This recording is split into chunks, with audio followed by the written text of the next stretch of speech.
tous, bonjour à toutes et bienvenue ici chez Sonacom. C'est un webcast spécial IA. Alors comme il est à la fois en présentiel et en distanciel, on a décidé de commencer ici, backstage. Comme ça, vous voyez, on vous a accueilli. Un petit tour en régie pour voir si tout se passe bien. Voilà, ça vous permet de voir un petit peu comme ça comment ça se passe en backstage. On est 382 en direct, merci, c'est cool. Et puis allez, tout de suite, on va aller sur le plateau découvrir un petit peu nos invités experts, parce que c'est quand même le but de ce webcast. Mets de l'IA dans ton webcast, alors on y va.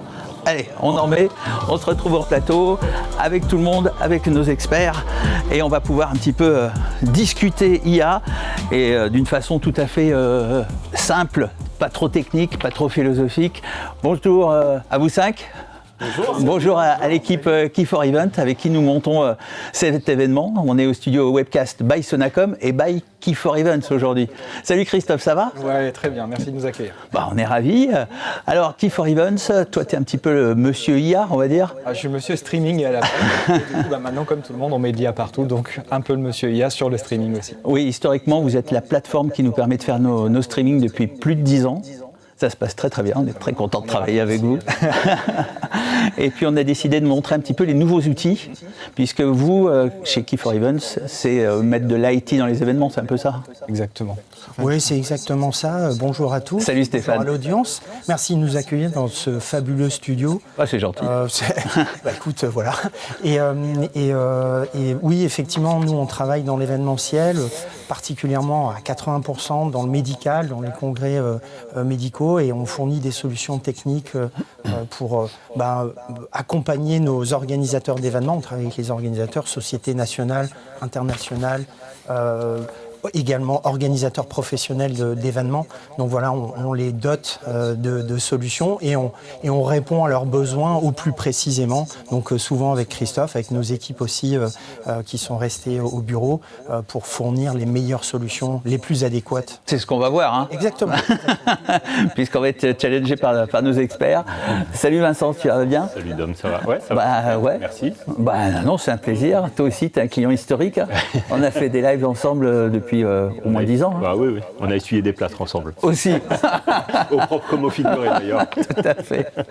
Aujourd'hui, tu es dans l'expertise IA, notamment dans de nombreuses cordes qui sont à ton arc, mais tu as mis de l'IA aussi, toi, dans ton activité ? Beaucoup. Moi, j'ai une activité médicale auprès des laboratoires pharmaceutiques, qui sont mes uniques clients. Je travaille qu'avec les laboratoires pharmaceutiques et donc j'ai deux activités. Une activité où je fournis du contenu de formation pour les médecins que je vends au laboratoire et une nouvelle activité qu'on a créée qui est entièrement consacrée à l'IA pour implémenter de l'IA dans les laboratoires pharmaceutiques. Donc là, on n'est plus du tout orienté professionnel de santé, on est orienté métier de l'industrie pharmaceutique, donc par vertical métier, marketing, réglementaire, médical. Voilà, mais du coup, ça démontre aussi que les parcours clients changent beaucoup et c'est un petit peu tout ça dont on va parler. Emmanuel. Bonjour Dominique. Bienvenue. Merci à toi. On se connaît parce que tu fais des podcasts chez nous. Exactement. Et c'est vrai que l'IA est au centre de tes préoccupations quotidiennes pour accompagner les sociétés, les industries, les secteurs. Ouais, exactement. Voilà, ça fait longtemps que je baigne dans ce domaine. J'ai vécu donc cette rupture technologique avec l'arrivée de ChatGPT il y a déjà maintenant plus de 2 ans. Et on l'utilise au quotidien dans la société Théodo dans laquelle je travaille. Donc je dirige toutes les activités data et IA de cette société. Et donc notre métier, c'est d'accompagner différents clients dans différents secteurs pour leurs besoins particuliers dans la construction de solutions d'intelligence artificielle. Voilà, donc on fait du traitement du langage, beaucoup, parce que justement avec l'arrivée de ChatGPT, il y a eu un nouvel engouement sur la capacité à comprendre ce qu'il y a dans des textes, et la capacité à les rédiger, à rédiger des nouveaux textes, la capacité à les synthétiser, à traduire. Alors on va le voir, je pense, beaucoup avec l'outil qu'on va utiliser tout à l'heure, là. On fait beaucoup de vision aussi, on appelle ça de computer vision. Tu veux dire des prédictions ? Ouais, voilà. Alors, pour faire de la prédiction, tu peux utiliser de la computer vision, mais tu peux utiliser du texte ou même des données tabulaires, tu vois, des données que tu vas trouver dans un fichier Excel, de façon assez facile. La computer vision, c'est plus la faculté que va avoir une machine à comprendre ce qu'il y a dans une image ou dans une vidéo. Voilà, et donc on arrive à faire des choses assez amusantes, de la segmentation de cerveau, par exemple, pour reprendre le domaine domaine médical, ou alors des robots soudeurs automatiques qui sont capables de rester dans une trajectoire et d'adapter les paramètres de soudage pour faire en sorte que tout ça fonctionne bien. C'est passionnant. Différentes choses passionnantes. Et de la prédiction, il y en a également dans l'assurance. Salut Jean-Luc. Salut Dom. Donc là aussi, le secteur de l'assurance est en plein bouleversement. Toi, tu gères un média, tu donnes la parole à ces acteurs-là qui sont en pleine transformation.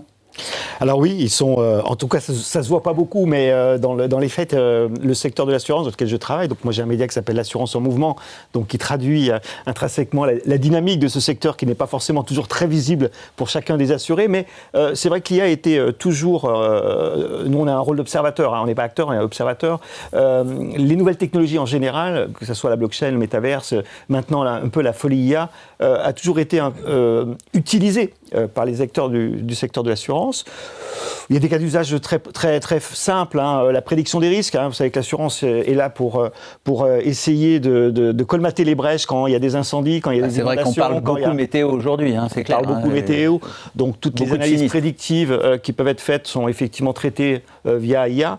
Il y a un deuxième cas d'usage qui est à l'autre bout de la chaîne de valeur de l'utilisation de l'assurance quand on a un sinistre, c'est la détection de la fraude. Ça fait quelques années où les assureurs sont équipés d'outils de détection de fausses factures, par exemple, la fraude à l'assurance ou la fraude à l'assurance maladie. Et puis, il y a de façon un peu plus traditionnelle, comme beaucoup d'acteurs. T'es en train d'inquiéter Vincent. Il avait fait sous Photoshop une fausse facture. Et puis, il y a l'accompagnement dans le parcours client, en fait, que ce soit à la souscription, à la réalisation du contrat, au sinistre, etc. Oui, donc maintenant, c'est un petit peu à tous les étages, une intégration totale un petit peu partout dans tous les métiers. Bon, il y a encore des facteurs de progression de cas d'usage, mais globalement, la technologie est présente chez la plupart des assureurs. Il y a une dimension éthique à l'IA, peut-être qu'on en parlera tout à l'heure. On est dans un domaine hyper réglementé, l'assurance.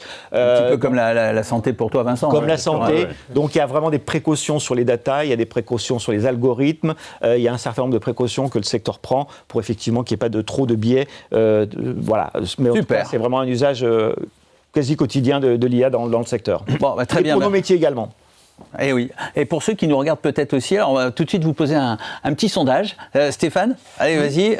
Écoute, donc ceux qui sont en distanciel vont avoir un petit pop-up et ceux qui sont en présentiel ici sur le plateau peuvent flasher le QR code. Exactement. Donc c'est une petite technologie qui existe déjà depuis avant Covid, qu'on a développée et qui permet de poser des questions, envoyer des commentaires. Ça s'utilise beaucoup dans les congrès.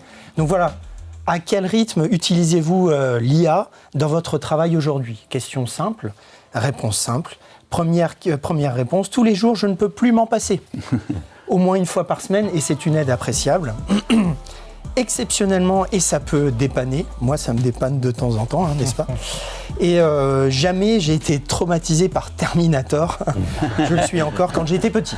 Voilà, donc n'hésitez pas, allez-y, votez tout de suite, prenez le temps de répondre. Bon, je ne pense pas que les questions soient très très compliquées quand même, normalement ça devrait être bon, donc allez-y. Alors la réponse, c'est tous les jours, on est déjà à 35% tous les jours, au moins une fois par semaine. 37%, exceptionnellement ça peut dépanner 24%, jamais 4%. Donc on a quand même une audience qui est très très captive par l'IA. Et donc ça c'est ce petit sondage là, on est d'accord, ça c'est pas de l'IA. Non. On est d'accord, pas du tout. Ok. Maintenant, il faut qu'on dise quand ce n'est pas de l'IA. En revanche, ceux qui nous regardent, ce qu'ils voient, c'est tout de suite, c'est la transcription. Et ça, c'est de l'IA. Donc, depuis le début de ce live, vous avez vu sous le player. Christophe, tu peux nous en dire deux mots? Absolument. Que voient les gens qui nous regardent en ce moment? Tout à fait. Donc, il y a une petite zone bleue sous le player que vous avez peut-être remarqué si vous êtes en direct. Et dans cette zone, vous voyez que tout ce qu'on est en train de dire, ça s'écrit à peu près instantanément.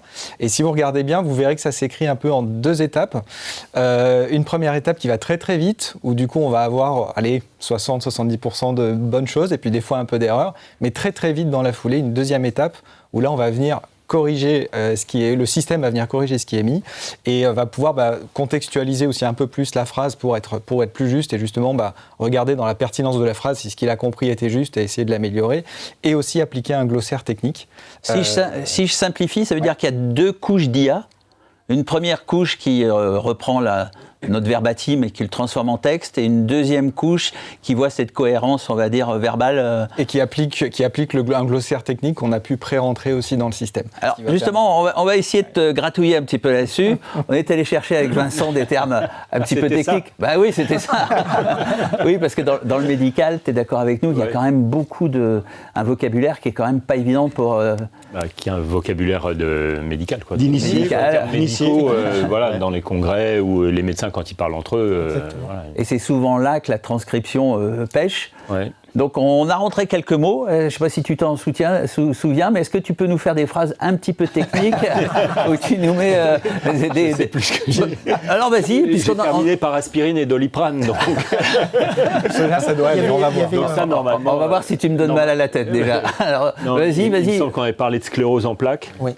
Donc regardez si ça s'écrit bien juste en dessous de vous. Hein. Enfin, juste pour savoir ce qui se passe en fait, parce que nous on le voit pas. Ça s'écrit en français là pour l'instant. Absolument, tout à fait. Il n'y a pas la trad. Alors elle y est.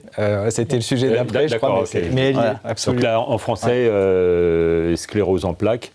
Il me semble que... Est-ce que tu avais des acronymes ? Dis-le plus vite pour voir. Sclérose en plaques. Encore plus vite. CEP, parce que les médecins entre eux parlent de CEP. Les neurologues disent je suis sépologue. Je suis sépologue. Sépologue, oui, ce qui est une surspécialité de la neurologie. Qu'est-ce qu'on avait mis d'autre ? Tu avais mis BPCO. BPCO, voilà. Donc ça, c'est un acronyme. Ouais. Oui, pneumopathie chronique obstructive. Voilà. Là, alors, je devance un peu ou je déflore un peu après. Vas-y. En traduction, en anglais, par exemple, sclérose en plaques se traduit par multiple sclérosis, ce qui n'est pas le terme sclérose en plaques traduit, c'est ce que je trouvais intéressant. Et BPCO, évidemment, se traduit COPD. Donc on inverse tout comme... Voilà, parce que là, on a effectivement dévoilé cet outil de transcription, mais évidemment, quand on pense transcription, tout de suite, on pense traduction. Oui, tout à fait. C'est l'étape d'après, ça paraît normal. Et d'ailleurs là, on le voit sur l'outil que vous pouvez regarder vous tous. Exactement, c'est-à-dire qu'en bas à droite de l'outil, vous avez un petit menu déroulant, et si vous appuyez dessus, on a une 60aine de langues disponibles pour traduire en temps réel. Donc langue, on va dire classique, anglais, espagnol, allemand, mais aussi des langues un peu plus exotiques. Hein, tout à fait. Dont des caractères chinois. Il y a du chinois, du russe, vraiment plein d'alphabets différents. Et on a fait des petits tests d'ailleurs sur la traduction en chinois il y a quelques jours. Donc amusez-vous, vous qui êtes en train de nous regarder, testez-le, changez la langue, des langues que vous maîtrisez comme l'anglais, l'allemand, l'espagnol, je ne sais, et puis allez voir des langues exotiques parce que c'est toujours un peu marrant de s'amuser avec ces outils-là et de voir comment ça se passe, comment ça traduit, ou si on n'est pas très bon. Et la rapidité aussi de la traduction. Alors, ce qu'il faut dire, que c'est des outils que vous proposez, vous, Key4Events, mais ce n'est pas une solution réellement qu'on vend, qu'on soit bien d'accord là-dessus, puisque aujourd'hui, notre rôle vos rôles à vous tous, c'est de proposer des outils qui changent sans arrêt, qui sont évolutifs. Et donc là, par exemple, on peut dire quelle est la solution que tu utilises ? Là, la solution qu'on a pris en l'occurrence, qui s'appelle Wordly, c'est une solution aujourd'hui qu'on exploite notamment aussi beaucoup sur site. C'est un des intérêts, et c'est pour ça qu'elle est très rapide. C'est parce qu'en fait, d'ailleurs, il y a un QR code, je pense, pour les personnes qui sont ici en présentiel. Elles peuvent scanner ça avec leur téléphone. Et en fait, ça se passe beaucoup dans les congrès. Alors, tu veux dire que je suis en congrès ? Ouais. Je suis spectateur, je suis assis. Et participant. Voilà. Avant, je mettais mon casque, c'est ça. Pas très joli, Bosch entre autres ou Siemens. Et j'entendais avec une qualité sonore pas toujours terrible la traduction qui m'était proposée en général 3-4 langues, pas plus. C'est ça, tout à fait. Et là, donc, comment ça se passe, le parcours client ? Je m'assois. Généralement, j'ai un QR code dans la salle ou sur la présentation. Donc, admettons, en plein écran, j'ai un QR code. Exactement. Je sors mon téléphone. Je scanne. Bingo. Et là, instantanément, j'ai ce qui est en train de dire l'intervenant en direct sur mon téléphone. Et j'ai la possibilité aussi, d'ailleurs, nos spectateurs l'ont aussi, d'activer une synthèse vocale, si j'ai mes écouteurs par exemple. Et là, du coup, je vais avoir du voice-over sur ce qu'est en train de dire l'intervenant. Et c'est pour ça qu'on a besoin d'avoir quelque chose de très très rapide, parce que dans le monde du streaming, on est habitué à une petite latence, donc on peut se permettre des fois d'attendre un peu pour avoir la traduction, elle sera calée sur la vidéo, mais quand on est en face de l'intervenant, il faut que ça soit en temps réel. Et c'est pour ça qu'on est sur une méthode qui a mis la vélocité en fait au premier plan, parce que voilà, quand on est en vrai, ça triche pas. Donc si j'ai le professeur Vincent Kemoun en présentiel, qui est en train donc de parler dans sa langue naturelle, je peux l'avoir avec une voix chinoise synthétique, Tout à fait. Quasiment instantanément. Tout à fait. Et donc ça, c'est quand même fabuleux, non ? Pour les congrès médicaux, par exemple, c'est... Bon, donc j'espère que les tests que vous faites chez vous, ça marche plutôt pas mal, parce qu'autrement, ça veut dire qu'on n'aura pas choisi le bon outil. Mais si on n'a pas choisi le bon, on choisira le bon dans 15 jours ou dans un mois, ça change aussi très très vite. C'est ça, la différence. Aujourd'hui, c'est notre travail, je dirais, principal, et puis je pense dans beaucoup d'entreprises, c'est comme ça. C'est pas tant d'inventer des nouveaux systèmes IA, parce qu'il y a des entreprises très grosses et qui font ça très bien, mais c'est surtout d'aller tester plein de systèmes, vérifier ceux qui sont les meilleurs et les intégrer dans nos solutions pour que côté utilisateur final, ça soit transparent. Et c'est ce qu'on a fait d'ailleurs aujourd'hui, c'est-à-dire que les personnes qui nous regardent voient bien qu'elles ont le player vidéo qui est généré, l'interactivité, et en dessous la traduction. Elles n'ont pas eu à ouvrir un QR code justement sur l'ordinateur ou à changer de page pour aller voir la traduction. Et finalement, notre travail aujourd'hui, c'est plus un travail d'intégrateur et de sélection de ces solutions IA que de redévelopper des solutions IA qui aujourd'hui sont complexe à faire et bien maintenu déjà par des... Alors le sous-titrage, c'est vrai qu'on s'est habitué, sur dans les réseaux sociaux, c'est souvent sous-titré. Là, cette transcription qu'on propose, c'est vrai que ça ouvre aussi des perspectives, parce que c'est pas simplement, on le voit d'un seul coup, tiens, je vais être obligé je baisse le volume et j'ai quand même les propos, mais au-delà de ça, ça donne de l'accessibilité, mais ça donne aussi toute une base de documentation.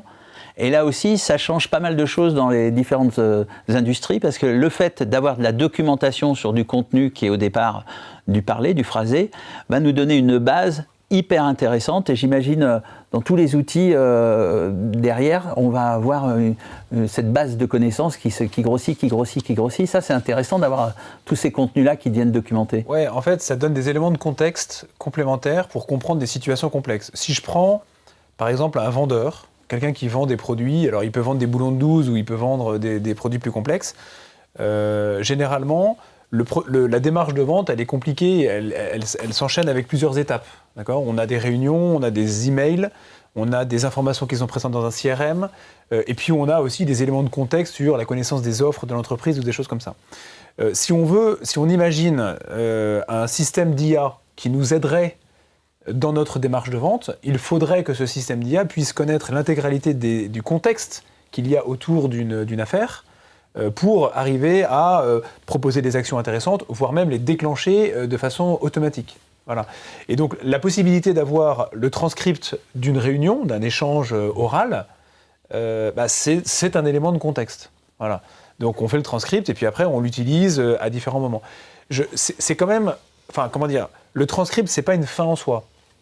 D'accord ? Ça crée du volume de data, et on sait aujourd'hui qu'en fait, on a beaucoup de volume de data, probablement trop. Tu me disais, avant d'arriver sur le plateau, que sur les 100 000 titres uploadés quotidiennement en musique sur Spotify, il y en a à peu près 10% qui sont détectés par Spotify comme étant des contenus générés intégralement par l'IA. Voilà, donc je ne suis pas un chantre de l'augmentation du volume d'informations comme étant une fin en soi. En revanche, je pense qu'effectivement, oui, ça peut nous aider à tisser un réseau contextuel qui, normalement, devrait permettre à des agents un peu sophistiqués de pouvoir nous aider sur des tâches de type, j'ai pris l'exemple du vendeur, mais ça peut être aussi d'autres...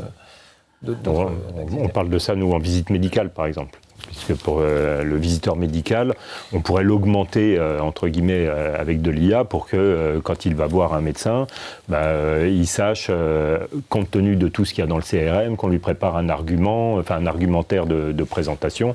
On est en train de mettre de l'IA là-dedans. Alors après, c'est les grosses boîtes de CRM qui ont plutôt le lead là-dessus.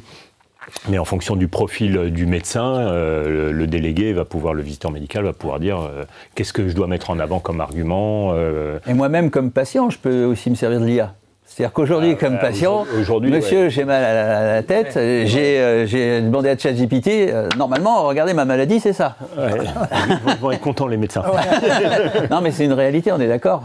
Oui, pas trop encore, parce que pour l'instant, le patient consulte beaucoup Internet. Donc arrive chez le médecin en disant je sais ce que j'ai, voilà. Et ça c'est un problème pour les médecins, c'est un problème de communication puisque c'est des patients très chronophages. Parce qu'il faut expliquer aux patients que qu'il a d'abord tort, d'abord qu'il a tort, que les vaccins c'est pas si mauvais que ça, que les médicaments contre le cholestérol ça marche quand même, qu'il ferait mieux d'arrêter de manger et de boire. Mais que, voilà, donc les patients consultent beaucoup Internet, mais aujourd'hui, enfin dans 6 mois, dans 1 an, vu la vitesse à laquelle ça va, ils vont demander à ChatGPT, effectivement, voilà, j'ai ça comme symptôme. Et ils vont arriver chez le médecin en disant je sais ce que j'ai, je l'ai demandé à Chat. Ouais. Bon, ça sera un peu le même profil de patient, mais bon, ça c'est pas très grave. En revanche, là où ça va changer la donne, à mon avis, c'est sur la régulation des urgences, le tri aux urgences, parce que là du coup on va pouvoir orienter les patients assez rapidement.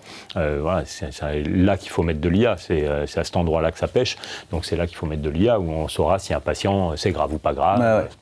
Voilà, normalement, ça devrait aller plus vite. Donc là, de l'IA, on en a mis dans ce podcast, dans ce webcast, sur la transcription. Donc il y a aussi les coûts quand même. Il faut parler aussi des coûts, c'est-à-dire que même si ces solutions sont pas gratuites, évidemment, si on les compare à des traducteurs ou des transcripteurs, il n'y a plus rien à voir. On est d'accord, Christophe? Non, alors en effet, c'est des solutions qui ont un coût, mais c'est vrai que notamment quand on va parler du volume, c'est-à-dire de dire 60 langues en simultané, bon, c'est sûr que si je devais mettre une équipe...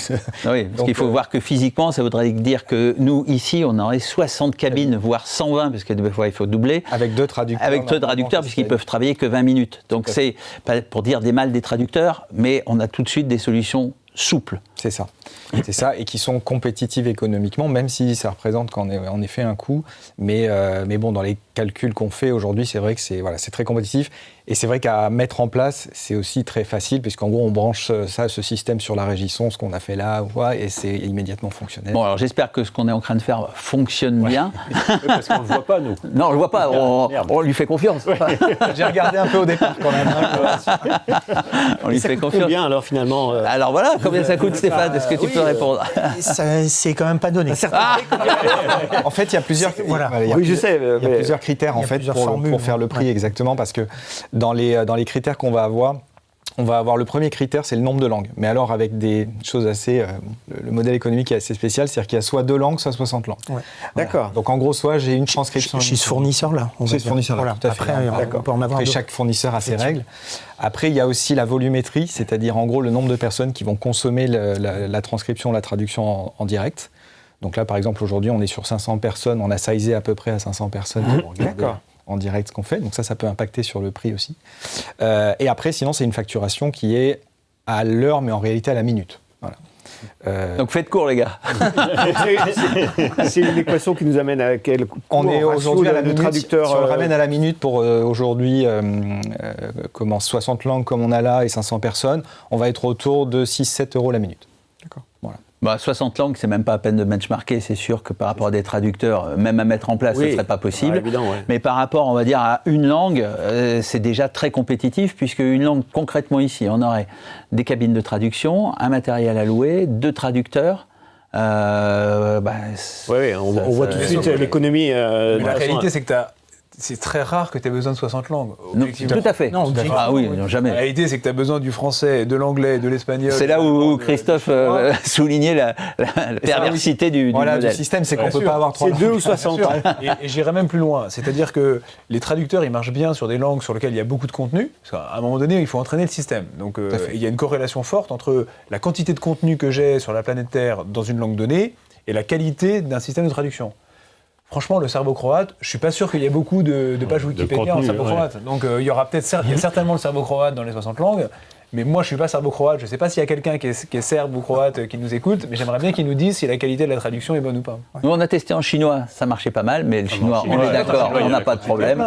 Voilà. Je rappelle quand même que 20% de la population mondiale, c'est des Chinois. Hein. Même... Mais en Corse, si ça se trouve, ça marche pas très bien. Un dialecte.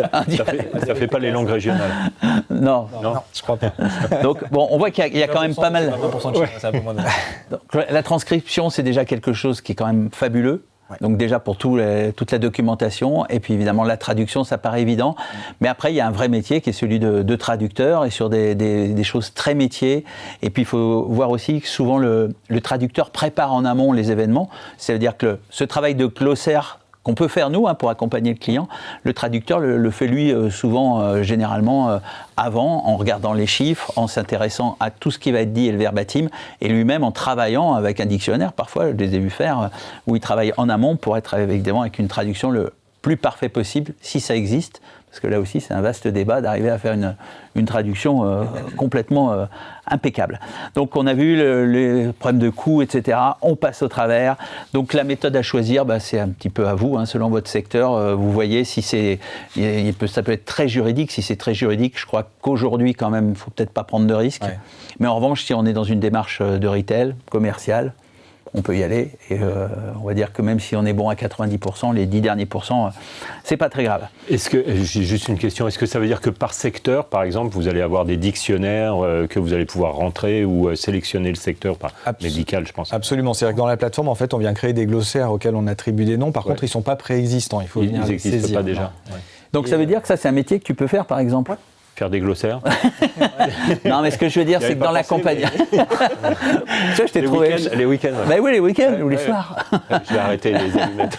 Non, mais ce que je veux dire, c'est que dans les métiers d'accompagnement, bien accompagner le client, c'est aussi lui souligner ses failles et puis que lui mettre des ressources pour compléter les outils. Ça peut être une façon. Ça va sûrement arriver.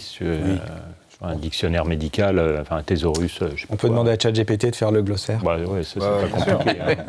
Oui, mais il y a un sujet de fiabilité des glossaires aussi, parce qu'effectivement, comment sont-ils sourcés? Quelle est leur crédibilité pour une profession donnée, la santé, pour l'assurance? D'où ils viennent ces glossaires?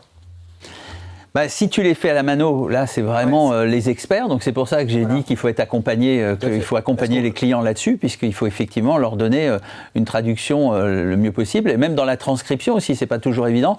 Je vous donne un exemple tout bête. L'autre jour, on avait Alain Chamfort, nous, qui était en podcast et qui, d'un seul coup, se met à parler de Gainsbourg. L'IA, Gainsbourg, on l'avait perdu, quoi. Et là, tu décrédibilises effectivement même les propos que tu as transcrits avant. Ouais. Parce qu'il se dit, tiens, s'il ne sait pas faire Gainsbourg, il s'est peut-être trompé avant sur autre chose. Quoi. C'est toujours le... Ouais. Mais bon, on est quand même sur des choses atypiques. Donc effectivement, avant Chamfort, on aurait peut-être pu mettre... Gainsbourg. Anticiper, c'est impossible. Voilà, c'est impossible, c'est difficile. En fait, comment dire, il y a quand même une logique de 80-20 ou de 90-10 si tu veux. Voilà, je pense que c'est ça qu'il faut mesurer, non? Qu'est-ce que tu en penses? C'est de mesurer quel est l'enjeu du dernier mètre. Mais en fait, le fait qu'ils ne reconnaissent pas Gainsbourg, c'est pas suffisant pour dire cet outil est nul. Mais ça ne suffit pas pour dire il est fiable à 100%. Mais ça dépend ça dépend pourquoi tu l'utilises. Si tu l'utilises pour condamner à quelqu'un à la perpétuité, oui, c'est emmerdant. Du coup, tu le fais pas, tu vois. Mais si c'est juste pour avoir un élément de contexte, qui vient alimenter la connaissance d'une situation un peu complexe, franchement, c'est pas si grave, quoi. Toi, dans tous les clients que tu accompagnes, dans différents secteurs, j'explique que c'est pas fiable à 100%. Et ça me prend déjà 30% de mon temps. Ah bon? C'est pas fiable à 100%. Ah ouais, non, mais c'est hyper important. Mais en même temps, il y a un truc qui est particulier. Quand on embauche quelqu'un, est-ce qu'il est fiable à 100%? Non. Bon, alors pourquoi est-ce qu'on demanderait plus à la machine que ce qu'on demande à l'être humain? Il y a quelque part une forme d'acceptation de notre limitude en tant qu'être humain. On accepte le fait que la personne, quand tu vas la recruter le premier jour, elle sait moins de choses que le deuxième jour, etc. Tu fais ce parallèle? Courbe d'apprentissage. Je le fais. Après, en vrai, il ne marche pas beaucoup. Pour une raison fondamentale. Non, mais pour une raison fondamentale, c'est qu'on est encore assez différents des machines. D'accord ? Même s'il y a une tendance à l'anthropomorphisme, c'est-à-dire à laisser croire que la machine, elle est en fait comme un être humain et du coup elle se comporte comme un être humain. D'accord ? On a aussi des tendances avec des boîtes de l'autre côté de l'Atlantique qui mettent en opposition les êtres humains et les machines, avec un bête tableau en disant ton être humain il bosse 8 heures par jour, ta machine elle bosse 2 heures par jour, ton être humain il est malade en moyenne 10 jours par an, machin, etc. Voilà, donc tu as des tendances comme ça. Mais la comparaison, elle est un peu limitée, je pense, par le côté déployable à l'échelle d'une machine.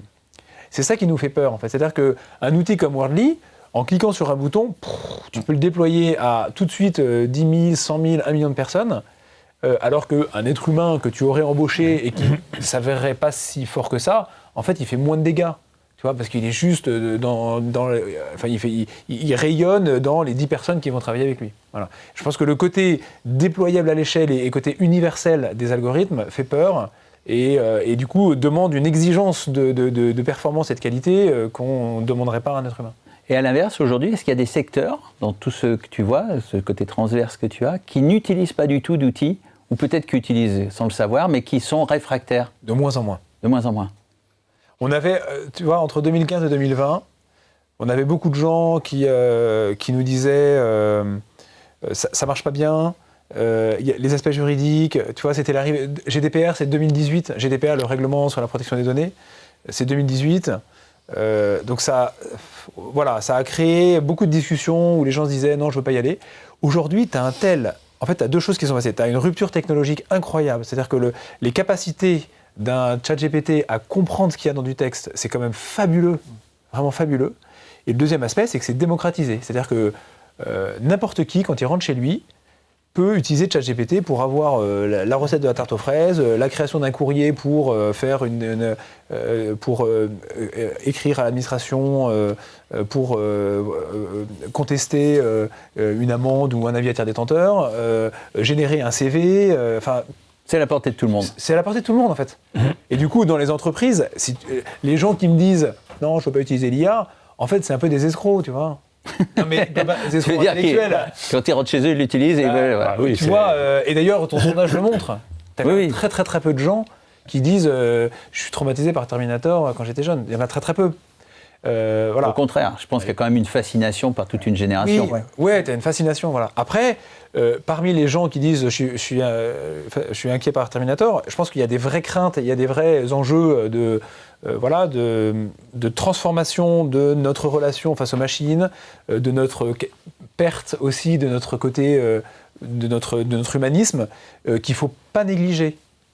Parce qu'en fait, c'est une vraie arme, c'est une arme de destruction. Mais un peu comme Einstein s'est réveillé un beau matin en disant « Merde, toutes les recherches sur la technologie nucléaire, ça peut être utilisé pour quelque chose de bien ou quelque chose de dramatiquement mauvais. » Et je pense qu'on est aujourd'hui un peu dans cette même situation et je pense qu'il ne faut pas le nier. Il ne faut pas le nier. Toi, Jean-Luc, c'est un petit peu pareil dans le secteur de l'assurance où il y a quand même une notion de prévision. On pense à tous ces risques qui sont de plus en plus climatiques. Et le fait de pouvoir prévoir la météo, déjà, cette chose de base, doit changer plein de choses, non? Oui, ça change les métiers. Hein. Tout le monde est augmenté maintenant. Hein. On a des conseillers augmentés. On a des gestionnaires augmentés. On a des DRH augmentés. Tout le monde est augmenté en fait de la technologie. Mais ça, c'est pas tellement nouveau. En fait, c'est la rapidité qui est un peu perturbante dans les métiers. Ouais, toi, tu l'as vu arriver depuis déjà des années? On voit arriver la technologie par strate, avec des phénomènes d'accélération toutes les 18 mois. Maintenant, c'est peut-être tous les 12 mois. Enfin, je ne suis pas un spécialiste. Hein. Mais voilà, il y a une accélération. Après, ça change. Mais je trouve que, pour revenir sur tes propos, je trouve qu'il ne faut pas confondre la responsabilité d'un collaborateur dans sa façon d'exprimer une information et dans la responsabilité de l'IA de l'exprimer. L'IA a une plus grande responsabilité. On voit des jurisprudences qui n'existent pas dans l'IA aujourd'hui, qui ont été créés par l'IA et que d'autres utilisent, et les conséquences de cette utilisation d'une IA qui n'est pas éthique et qui n'est pas contrôlée par des juristes en l'occurrence, donnent des biais qu'un simple collaborateur ne peut pas donner. S'il se trompe, il se trompe. Donc je pense qu'il ne faut pas mettre sur le même pied d'égalité les responsabilités individuelles de chacun dans une entreprise avec la responsabilité de l'IA qui, elle, va déverser de façon très brutale et très violente, des datas dans le monde entier. Donc je pense qu'il y a ce niveau-là qu'il faut... après, effectivement, on est tous IA natifs. Hein. Enfin, moi, je l'utilise, mes collaborateurs l'utilisent tous les jours en permanence, pour synthétiser plein d'informations, pour accélérer en fait, non pas la diffusion de l'information, mais la compréhension de l'information. Oui, il faut dire que vous avez toujours c'est pas qu'une image, hein, vous avez vraiment des gros pavés, quoi, à chaque fois. On a des rapports annuels d'entreprises du secteur d'assurance qui font parfois 120 pages, 130 pages. Effectivement, l'IA nous permet déjà de summariser un peu plus, de vulgariser un petit peu plus l'information et puis nous focuser sur des points d'attention Quand elle focus comme ça, est-ce qu'elle enlève pas de l'information? Est-ce que c'est une vraie synthèse ou est-ce que de fait, le fait de passer de 80 pages à, j'en sais, à 2 pages ou si on le met dans un autre média à 2 minutes, est-ce qu'à un moment donné, il n'y a pas un parti pris ou c'est pas une trop grande simplification? Non, nous, on lui fait digérer notre information, en fait. Hein. On ne va pas chercher de l'information à l'extérieur, on lui fait digérer notre information. Et on va effectivement donc c'est une évolution du métier du journaliste, on va lui donner une instruction très précise. Et plus l'instruction est précise, en fait, plus le retour de l'information est précis. Donc en fait, c'est une formation en amont des collaborateurs qu'on a dû faire pour exprimer de façon très précise. Moi, je veux savoir les engagements sociétaux et environnementaux de la compagnie X. Va voir dans le rapport annuel entre la page 47 et la page 84. Fais-moi une synthèse en 25 lignes et ensuite translate-moi ça dans une vidéo digérable par n'importe qui. Voilà ce que fait l'IA aujourd'hui, pour nous en tout cas. Ouais, ça c'est génial. Et dans le monde, si je reviens sur mon histoire de climat, ça aussi, ça change quand même pas mal de choses. Le fait d'avoir une prévision, d'avoir des modèles qui donnent des grandes tendances et des choses même très très précises sur des risques, tout simplement de sinistres, c'est quand même quelque chose d'incroyable. C'est une façon de... En fait, c'est un côté obscur aussi, c'est un côté prédictif, bien sûr, parce qu'effectivement, ça accélère la capacité d'anticipation des risques, et donc ça peut sauver des vies humaines. Ça augmente les capacités, là encore, de pouvoir prévenir des risques. Donc ça, c'est plutôt sympa. Après, effectivement, ça modélise aussi des analyses de risques. C'est-à-dire qu'on va m'enlever la petite ligne dans mon contrat qui me disait que je pouvais me prendre un glacier sur la tête. Et ou alors, moi, je ne le sais pas encore, mais... là, tu es dans une zone à sol argileux, alors qu'on ne l'avait pas prévu forcément avant et que ce n'est pas noté dans le contrat, et va exclure ou tarifer de façon supérieure la maison qui n'est pas sur sol argileux et qui présentera des fissures, comme tout le monde le sait, au bout d'un certain nombre d'années, avec effectivement la sécheresse et les pluies. Donc, il y a un côté sombre, en tout cas de réalisme dans la tarification des risques, mais il y a un côté prévention quand même qui est, même pour les risques cyber, ça a nettement amélioré en fait la détection en fait potentielle des fragilités des entreprises en simulant en fait des fausses attaques de façon massive et d'adapter en fait les outils de prévention ou de recommander des outils de prévention. Donc c'est vraiment très utile en fait pour les entreprises du secteur. Et d'un point de vue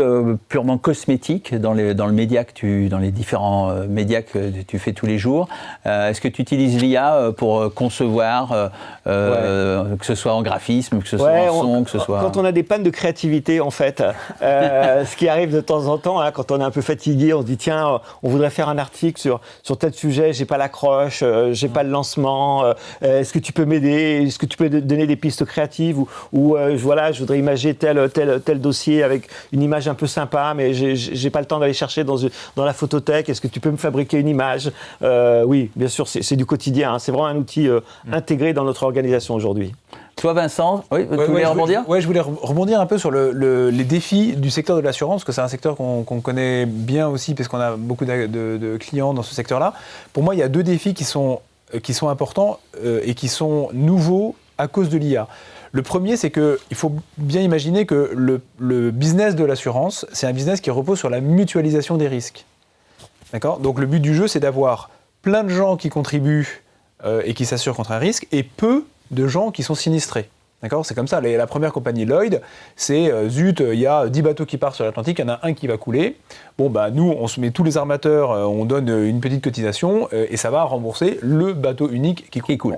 Donc, avec la data et avec l'IA, ce que tu disais, Jean-Luc, c'est qu'on peut hyper personnaliser le risque. Toi, tu es sur sol argileux, toi, tu es sur sol calcaire, donc toi, tu vas payer plus, toi, tu vas payer moins. Dans la santé, c'est pareil. Moi, je suis diabétique, je peux t'assurer que je me fais assassiner à chaque fois que je veux un contrat d'assurance. Il ne faut pas le dire. Si la compagnie le sait. Mais non, mais je peux pas le dire. Oui, mais si je ne le dis pas, j'ai un contrat faible, mais si je meurs, ils vont me dire, mais monsieur Vignon, vous êtes diabétique, donc je ne vous couvre pas. Ah, au pire, tu n'es pas remboursé. Ouais. Oui, ben c'est ça. Et, alors, on a un escroc de l'IA. J'ai un escroc aux assurances. Et maintenant que j'ai appris que détecter les fausses factures, je suis bien emmerdé. Bon, donc là, il y a quelque chose qui est un peu contradictoire. C'est-à-dire que, est-ce qu'il faut aller vers une hyper-personnalisation du risque et à la fin, la fin de ce monde-là, enfin, si tu veux dire que ça change la philosophie, en fait, même. Ouais, parce qu'à la fin, chacun est un risque unique. Et donc, du coup, ta tarification t'exclus ton risque. Et donc, tu n'as plus la partie mutualisation. Ouais. Donc ça, c'est le premier grand défi de l'assurance pour moi. C'est clair. Le deuxième grand défi de l'assurance, c'est le changement climatique. On parlait des catnats tout à l'heure. En fait, ce qu'il faut bien imaginer, c'est que les modèles de prédiction de climat, enfin de météo, ou les modèles de prédiction de sinistralité, ou des choses comme ça repose sur les régularités du passé. D'accord ? Je regarde les régularités du passé et j'en déduis des modèles qui vont me prédire comment va évoluer le futur. Sauf que si le futur n'est pas représentatif de ce qui se passe sur le passé, parce que j'ai un réchauffement climatique, parce que j'ai des tornades à Bordeaux alors que j'en avais pas avant, en fait, tous mes modèles, ils échouent. Donc moi, je vais tarifer ta maison qui est à Bordeaux... Sur quelque chose qui n'arrivera jamais. Sur quelque chose qui n'arrivera jamais. Et au contraire, je vais tarifer sur quelque chose qui va se produire, qui va être dramatique parce que j'ai pas prévu le cyclone, qui va être... voilà. Et donc, ma tarification est problématique. Et aujourd'hui, il y a beaucoup d'assureurs, notamment sur les CatNat, qui sont... En fait, qui savent pas, parce que le risque n'est pas encore arrivé, il n'y a pas encore eu de cyclone, enfin je sais pas, je connais pas la géographie de Bordeaux, et puis j'ai pris Bordeaux, c'était vraiment complètement au hasard. Voilà. Donc il y a peut-être des catastrophes qui vont arriver plus tard, et les assureurs seront peut-être, certains assureurs seront peut-être pas suffisamment solides pour supporter ces aspects-là. Et ça, c'est un vrai enjeu, aussi. Il faut pas oublier, régularité du passé, on regarde que le passé. Donc et on arrive, alors je vais terminer là-dessus, parce que sinon je vais parler pendant des heures, mais on arrive dans un monde où il y a beaucoup plus de mouvements chaotiques. J'aime bien un podcasteur qui s'appelle Olivier Amand, et qui est un biologiste et qui théorise sur les systèmes robustes par opposition aux systèmes performants. Et lui, il dit, on quitte le monde de la moyenne et on va vers le monde des écarts-types. Alors pour les scientifiques, la moyenne, si vous prenez une classe, en quatrième, vous faites une interro de maths, si tout le monde a 10, la moyenne de la classe, c'est 10. Mais c'est pas la même chose. Voilà. Et s'il y a la moitié de la classe qui a 0 et la moitié qui a 20, la moyenne, elle est aussi égale à 10. Sauf qu'il y a des extrêmes qui sont absolument colossaux. Et aujourd'hui, on arrive dans un monde où il va y avoir beaucoup plus d'extrêmes. Et tous nos modèles de prédiction, ils sont basés sur des modèles de type moyenne. Donc en fait, il va falloir les changer à un moment donné, ou alors mettre un peu plus d'humain et d'intelligence humaine, spécifiquement pour adresser ces choses-là et créer des systèmes robustes. Ça, c'est des choses auxquelles réfléchissent les assureurs ? C'est à toi la question. Oui, certainement. Les actuaires, les data scientists, effectivement, sont sur ces sujets-là aujourd'hui. Oui. Et alors dans la santé, est-ce que tu peux faire un parallèle ou pas du tout ? Est-ce que dans la santé, dans le médical pur, il y a tellement de choses qui arrivent parce que l'IA... où on a tous l'image du radiologue qui peut faire... ça, c'est, on va dire, le côté... c'est un peu la même chose. C'est un peu la même chose que les prédictions météo, sauf que là, il y a le passé... le futur est à peu près la même chose que le passé. C'est-à-dire qu'une fracture, un trait de fracture sur une radio, ça reste un trait de fracture sur une radio, à part si l'appareil de radiologie change un peu. Mais aujourd'hui, la radiologie, par exemple, est pluguée à des systèmes d'IA, l'IA fait un pré-diagnostic sur les fractures, par exemple, l'IA est meilleure que le radiologue. D'accord. Aujourd'hui. Mais en revanche, sur les essais médicaux, par exemple, est-ce que l'IA arrive fortement ? Alors sur les essais, il y a plein de choses qui vont changer, parce que les essais médicaux, quand on teste, quand on veut sortir un médicament, il y a plusieurs phases. Ok, donc on va pouvoir modéliser, l'IA va pouvoir modéliser. Il y a des jumeaux numériques qui arrivent. Donc on aura plus besoin, moins besoin... La petite souris voilà. Non, mais la souris, c'est bien avant. Mais quand le médicament est presque prêt à sortir, phase 1, phase 2, phase 3, en phase 3, par exemple, juste avant de sortir le médicament, on le teste sur des cohortes de patients contre placebo, avec 2 groupes. Voilà. Donc ça, on n'aura plus besoin...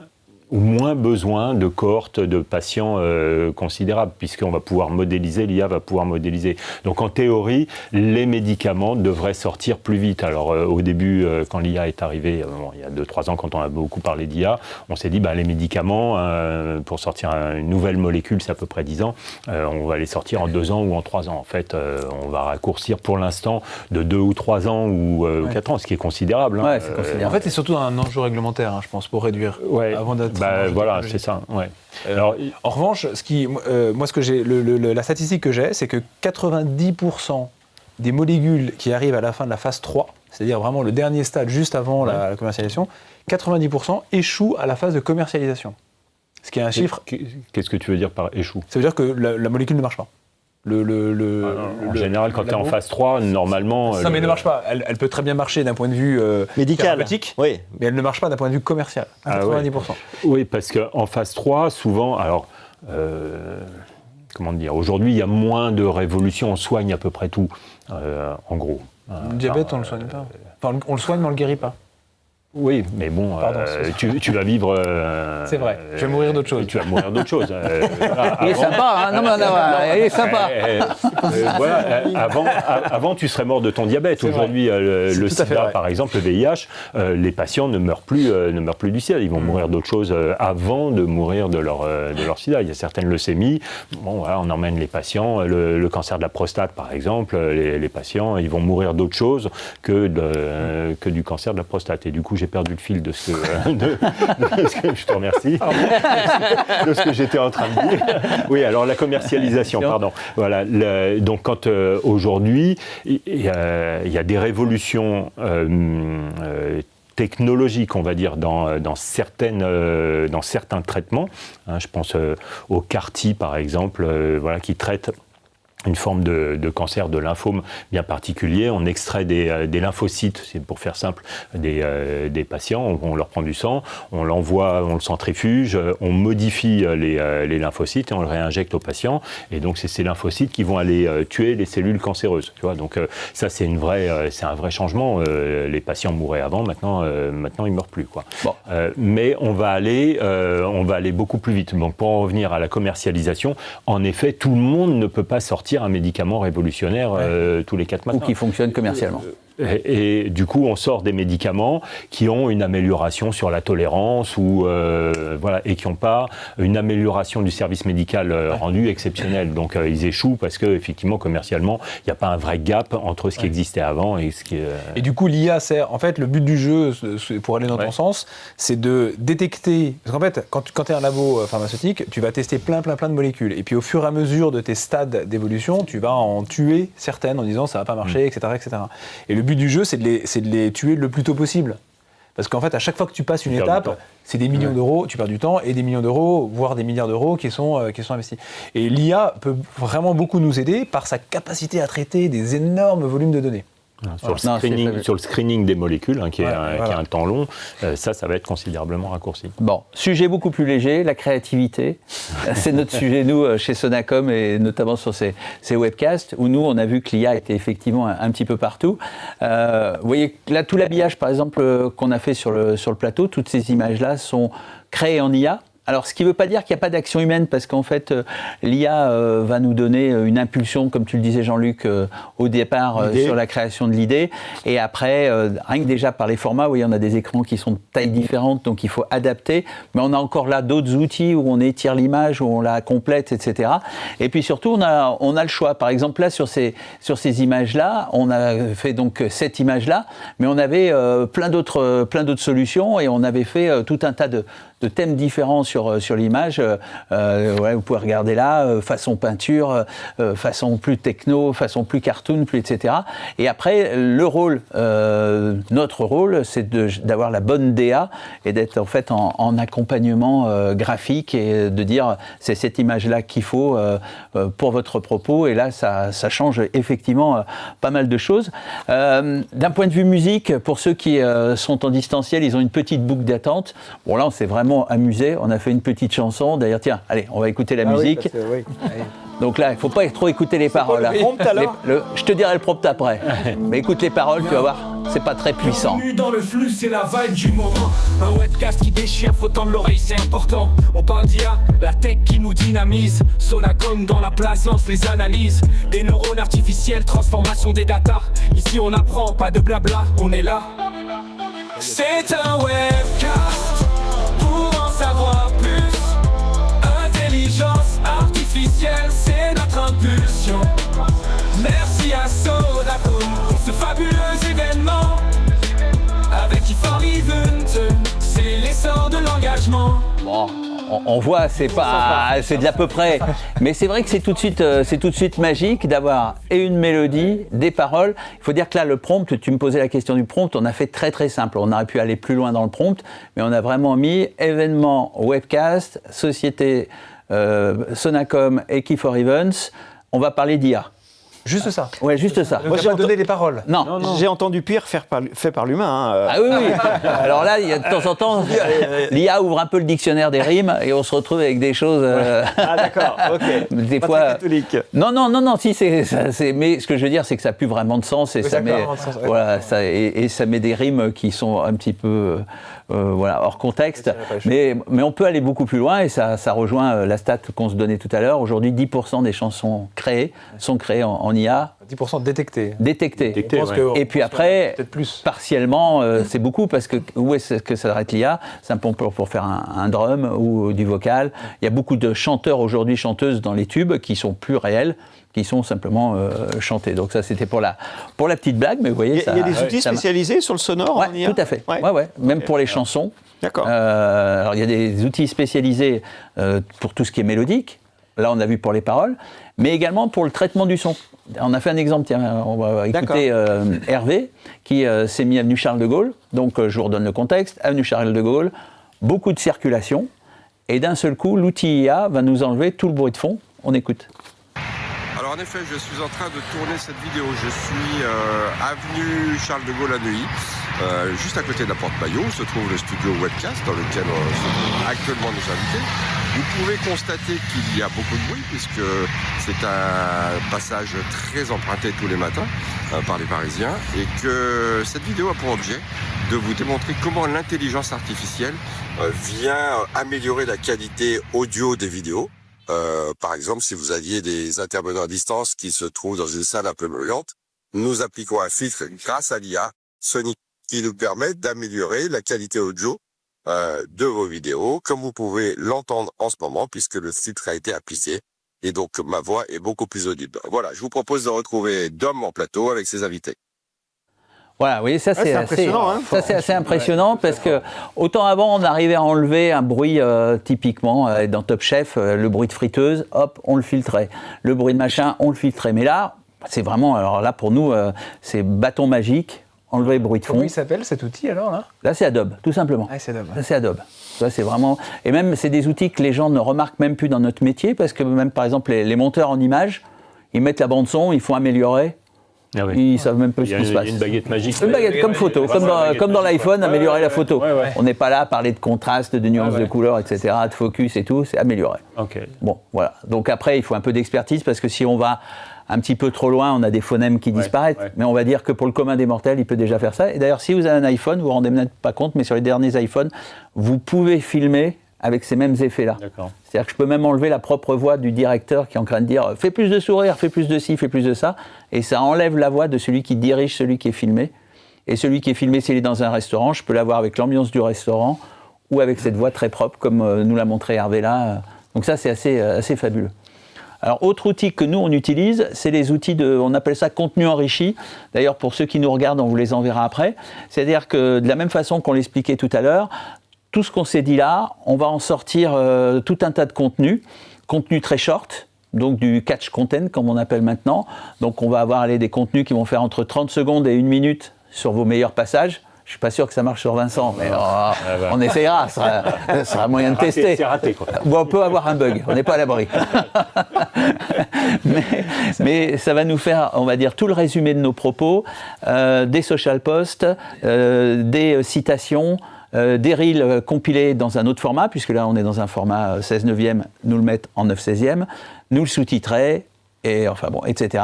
Et là, ça c'est très intéressant et ça permet.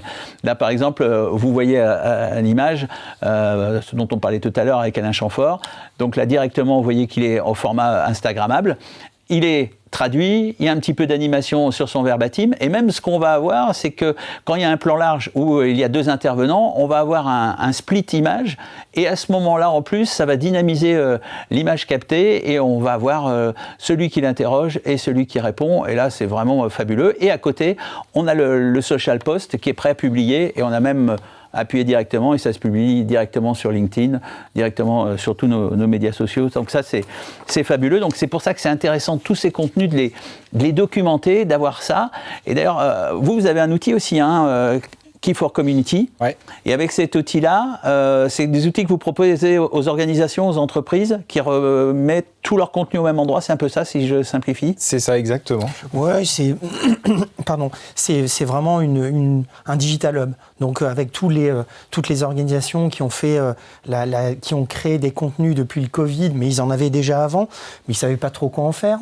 Ils en ont créé massivement depuis le Covid. Quand tu dis contenu, c'est simplement des vidéos, ou ça peut être autre chose, des photos, vidéos, PDF, photos, page internet, contenu, voilà. Au sens large du terme. Au sens large du terme. Et aujourd'hui, on équipe un peu ces organisations, ces associations qui créent leur événement, qui font leur événement une fois dans l'année. Et depuis des années, elles ont acquis des tas de PowerPoint, des tas de PDF, des tas de posters, des affiches scientifiques, vraiment ce genre de choses. Et on leur propose cette librairie digitale. J'utilise souvent les termes de Lego parce que tu peux les associer un peu comme tu veux. On a tous utilisé les Lego là autour de cette table virtuelle. Moi, j'aime bien assembler les verts avec les verts, les bleus avec les bleus. Tu vois, je suis assez carré. Mais il y en a qui vont dire, moi, je veux les ronds, et puis les carrés, et puis les verts et les bleus. Et voilà, c'est une façon d'agréger son contenu et après de le proposer à sa communauté. C'est ce qui est vachement important. Tu veux dire que dans une organisation typique où j'avais des fichiers, où je vais reprendre tes histoires de Lego, mais on va dire que j'avais vidéo, PDF, photos, et puis après je faisais des sous-dossiers, et puis tout le monde s'y perdait un petit peu puisque quelqu'un d'autre arrivait et ne savait plus comment aller chercher ce contenu-là. Aujourd'hui, il est présenté sous quelle forme? Comme ça, comme on le voit là à l'image, c'est-à-dire que ça ressemble à une plateforme en fait. Une plateforme Netflix, de contenu Netflix, un user classique, quoi. Exactement, tout le monde utilise aujourd'hui un peu Netflix. La Société européenne de respiration avec laquelle on a pas mal travaillé, plus les experts comptables ont voulu vraiment donner quelque chose de courant, de commun à leurs utilisateurs et proposer les contenus. Si je prends l'ERS, la Société européenne de respiration, on est allé jusqu'à 100 000 contenus récupérés dans la plateforme. Récupérer 20 ans d'historique. Vous avez absorbé 100 000 contenus. Ouais, tout à fait. Et aujourd'hui, c'est la base. Alors donc moi, c'est pas pour nous faire plaisir. C'est vraiment pour les médecins qui viennent, qui se connectent, qui ont un compte sur cette organisation-là et qui veulent revoir certaines choses. Souvent, les médecins, ils viennent dans les congrès.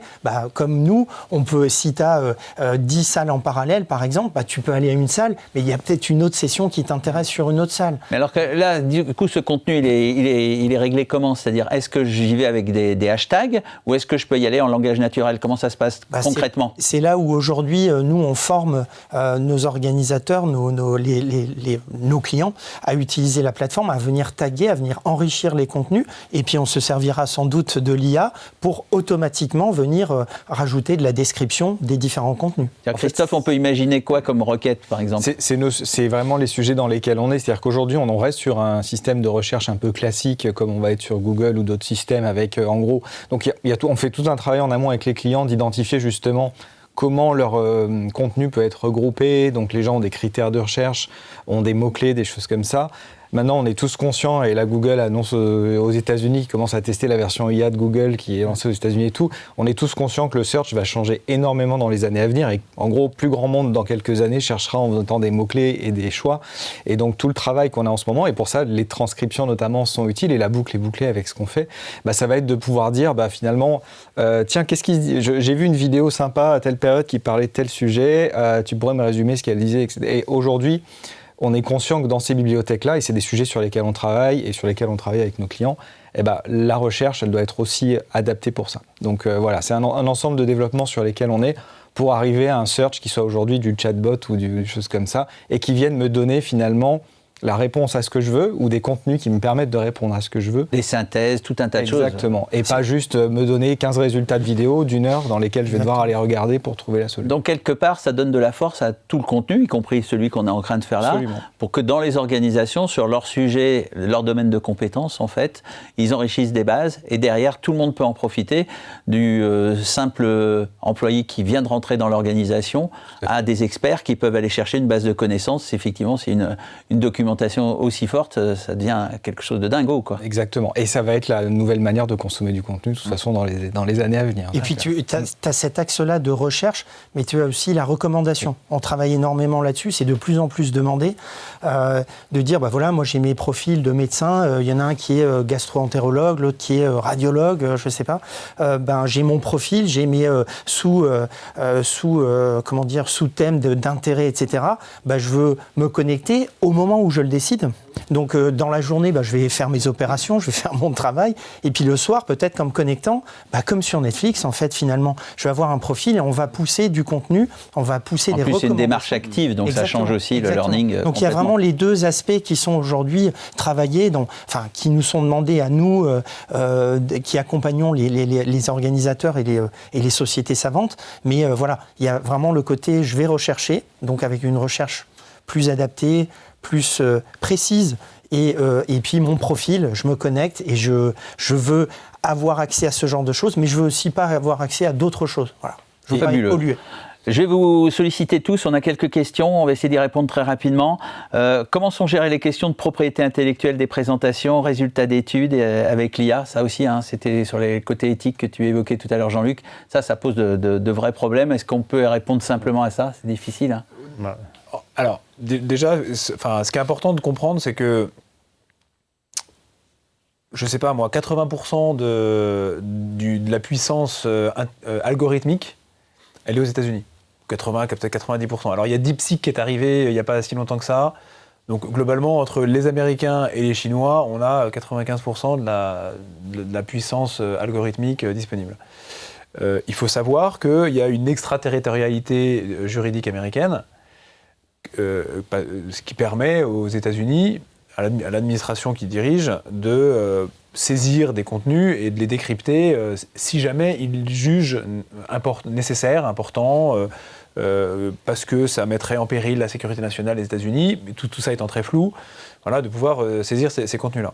Des sociétés américaines uniquement? Non, des données qui sont hébergées sur des sociétés américaines. Donc voilà. Amazon, Microsoft, Google. Mais c'est pareil, si tu as couvert ces 3 cloud providers, en fait... ChatGPT a annoncé l'hébergement de données en Europe. En fait, malheureusement... Mais ça ne change rien, puisque OpenAI étant en fait, le problème, c'est que moi, je ne suis pas juriste, et je ne suis pas... je sais pas dire si jamais demain, il y a une vraie volonté de l'administration Trump, et on sait que Trump est assez imprévisible dans certains aspects, s'il y a une vraie volonté de l'administration Trump de saisir des données hébergées sur un data center Microsoft à Francfort, franchement, quand on voit ce que Trump est capable de faire là jusqu'à présent, je ne me dis pas qu'il va se dire « Ah ben non, je ne peux pas le faire, c'est l'Europe ». Non, mais il peut le faire. Ouais. Il peut le faire parce que Microsoft est américain. Ouais, voilà. C'est leur Cloud Act ou un truc comme ça. Ouais. Exactement. Voilà. Donc il y a ça, machin. Donc moi, j'aurais envie de passer un message un peu. C'est-à-dire qu'à un moment donné, je pense qu'il faut sortir d'une certaine forme de naïveté un peu française ou européenne ou je ne sais quoi. On a quand même des acteurs en France, Mistral. Il y a certains acteurs de cloud provider aussi, Scaleway, OVH, choses comme ça. Alors oui, c'est sûr, peut-être ils ne sont pas au niveau d'un AWS, d'un Google ou d'un Microsoft, mais au moins posons-nous la question et regardons, acceptons peut-être de se dire, OK, c'est plus important de faire attention à ma souveraineté nationale et donc au détriment peut-être d'un niveau de performance, des choses comme ça. Voilà. Et je pense qu'il faut...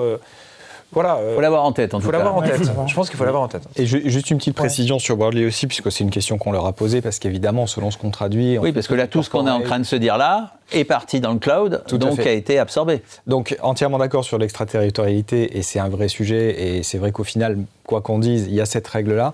Après, donc, ce que nous dit Worldly sur ce sujet-là, c'est que d'une part, le stockage du transcript, de la transcription ou des traductions, il est optionnel. C'est-à-dire quelque chose qu'on peut désactiver. Dans ce cas-là, ils ne stockent pas la donnée chez eux. Et on peut les croire? C'est la dérive du système. Après un moment, il y a des contrats signés. Et pour tout ce qui est traduction audio, donc c'est conservé 15 secondes seulement sur les machines avant de supprimer. C'est très rassurant ça. Donc ça, et ça n'est pas utilisé pour réentraîner la machine et tout. Après, parce qu'il y a tous les problèmes RGPD sur la voix. C'est quel modèle d'IA Alors ils passent pas justement. Ce qu'ils disent, c'est un modèle maison. Ils passent pas. Donc sans doute sorti d'un open source qu'ils ont personnalisé. Mais par contre, ils ne passent pas par une plateforme type justement OpenAI, Amazon ou quoi. Mais concrètement, le son que vous nous avez passé tout à l'heure, il appartient à qui là maintenant? C'est de savoir, c'est tous les problèmes d'Adobe. Donc Adobe, parce qu'il y a tout l'appareil sur l'image, puisque elle appartient à la chanson. Alors ça, c'est un vrai problème. C'est-à-dire qu'aujourd'hui, officiellement, elle m'appartient. Si tu as un abonnement payant... Si tu as un abonnement payant, la seule chose, c'est de savoir comment tu détectes ça. C'est-à-dire qu'aujourd'hui, il y a tellement une telle masse. C'est-à-dire que même si on fait confiance à notre droit d'auteur français, qui est un petit peu spécifique, parce que la SACEM a été créée en France, et c'est encore quelque chose d'un petit peu unique dans le monde, il n'y a pas le buy-out, etc. Comment je fais quand j'ai 10 000 musiques qui sont ingérées chaque jour pour que j'ai une institution qui vérifie cette propriété-là, tu vois, ça pose encore d'autres problèmes, donc c'est très compliqué. Mais on a concrètement, nous, les problèmes aujourd'hui sur nos clients avec lesquels on fait des publicités. Au moment du dépôt, quand il doit y avoir des clés de répartition auprès, une pub qui passe sur TF1, normalement, derrière j'ai des clés de répartition pour les auteurs de la musique. Qu'est-ce que je mets comme nom ? Et je ne sais même pas remplir les cases, donc c'est très compliqué. Et où est-ce que je me l'attribue et je la dépose en mon nom et je touche les droits d'auteur Aujourd'hui, c'est pas réglé, ça. Non. Pas totalement. Si on gratte un peu, pour moi, c'est pas réglé. Mais chacun s'en arrange, c'est toujours ça qui est... Et comme il y a une telle masse, c'est ça qui fait un petit peu peur pour aller jusqu'au bout du débat. Sur les droits, il y a une zone grise, puisque pour l'instant, personne n'est capable de dire à qui ça va appartenir. Moi, j'ai la conviction que le droit va se déplacer de l'output vers l'input, c'est-à-dire celui qui aura prompté sera propriétaire de ce que la machine aura sorti. En gros, il faut voir les choses comme ça. Oui, je pense qu'il faut limiter, il faut faire attention à ce que... Dans quel pays Non, mais moi, je suis capable de prompter, de me servir de la machine pour qu'elle fasse quelque chose. Après, c'est la machine qui a fait le quelque chose, mais en revanche, c'est moi qui lui ai rentré les instructions. Donc, pour moi... mais toi, on sait que tu es un escroc. Oui, non, mais... non, mais je rigole, mais tu as raison, tout à fait. Il y a une vraie valeur ajoutée quand même. La valeur ajoutée, elle est sur le prompt, sur le prompt engineering, même si on est en train de passer vers du dialogue engineering, mais celui qui est capable de prompter, pour moi, est propriétaire de ce que la machine va sortir. Sinon, n'importe qui peut faire n'importe quoi, en gros. Tout à fait. Allez, dernière question qui me semble intéressante, qui est marrante, qui vient nous gratouiller un petit peu, qui dit est-ce que tout ce que vous faites là, vous pourriez le tourner en fond vert et tout créer en IA ? Oui, on pourrait être en total fond vert, à l'instar de films que vous voyez où il y a des scènes qui sont tournées en fond vert. Totalement en fond vert, ça change aussi l'expérience qu'on aurait nous, là, autour d'ici, où on est dans un vrai décor, convivialité, etc. Ouais. Mais effectivement, on pourrait être dans complètement dans un fond vert avec un décor, mais ça change quand même pas mal de choses et ça change ce petit supplément d'âme auquel nous, on est attachés. Hein, mais... Parce que la question, elle est aussi, est-ce qu'on peut intelligence artificialisée, nous 5. On aurait pu nous avatariser, tu aurais pu nous avatariser et puis... Tiens, je me pose la question. Alors, c'est pas moi qui te parle. Mais justement, Dominique, l'outil intéressant pour répondre un peu à la question, c'est NotebookML. L'outil NotebookML. LM. Ouais. LM. Ça dépend dans quelle langue. Pardon. NotebookML. LM. Bref. Donc Notebook machin. Notebook. Tu donnes des. Décris-le comme il faut. Ouais, c'est intéressant. Tu donnes des éléments d'input, un site internet, un fichier PDF, un fichier doc, quelque chose comme ça. Une vidéo YouTube. Un lien YouTube. Voilà.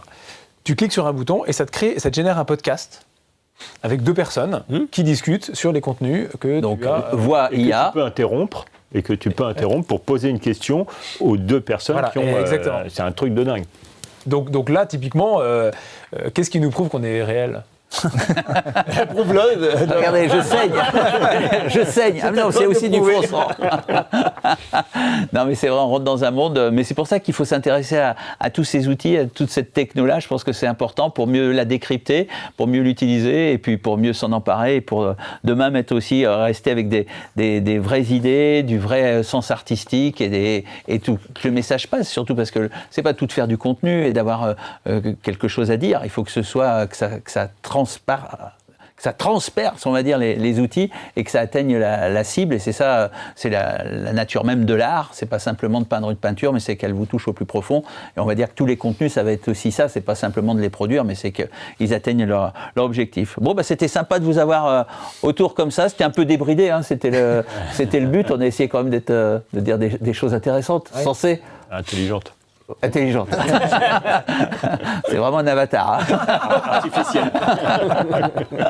En tout cas, merci d'avoir été avec nous. Merci à Key for Events pour cette, j'espère, cette transcription qui a bien fonctionné. Hein. On va voir le résultat. On va voir si on arrive à sortir du studio ou pas.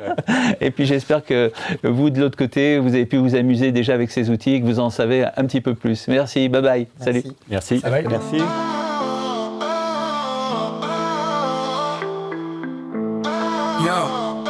Bienvenue dans le flux, c'est la vibe du moment. Un webcast qui déchire, faut tendre l'oreille, c'est important. On parle d'IA, la tech qui nous dynamise. Sonacom dans la place lance les analyses. Des neurones artificiels, transformation des data. Ici on apprend, pas de blabla, on est là. C'est un webcast pour en savoir plus. Intelligence artificielle, c'est notre impulsion. Merci à Sonacom pour ce fabuleux événement. Avec Key for Events, c'est l'essor de l'engagement. Les robots qui réfléchissent, ça fait bizarre. On explore les frontières, on prend le pharo. Sur le futur, on rêve, on façonne les idées. L'apprentissage machine vient pas de gêner. On apprend plein de choses, c'est super. Chaque session, chaque minute, ça fait s'élever l'air. Les enjeux, les défis, ensemble on déchiffre. Dans ce monde en mouvement, la connaissance on l'attrape. C'est un webcast pour en savoir plus. Intelligence artificielle, c'est notre impulsion. Merci à Sonacom pour ce fabuleux événement. Avec Key for Events, c'est l'essor de l'engagement. Écoute les experts, ils mettent le feu. Partageons la sagesse, c'est un vrai enjeu. Dans ce monde connecté, faisons le tour. On bâtit un futur, on créera l'amour. C'est un webcast pour en savoir plus. Intelligence artificielle, c'est notre impulsion. Merci à Sonacom pour ce fabuleux événement. Avec Key for Events, c'est l'essor de l'engagement. Alors restez branchés, on avance ensemble dans le monde de l'IA. L'esprit ça tremble, Sonacom est la lumière sur l'avenir avec passion et savoir au-delà des désirs.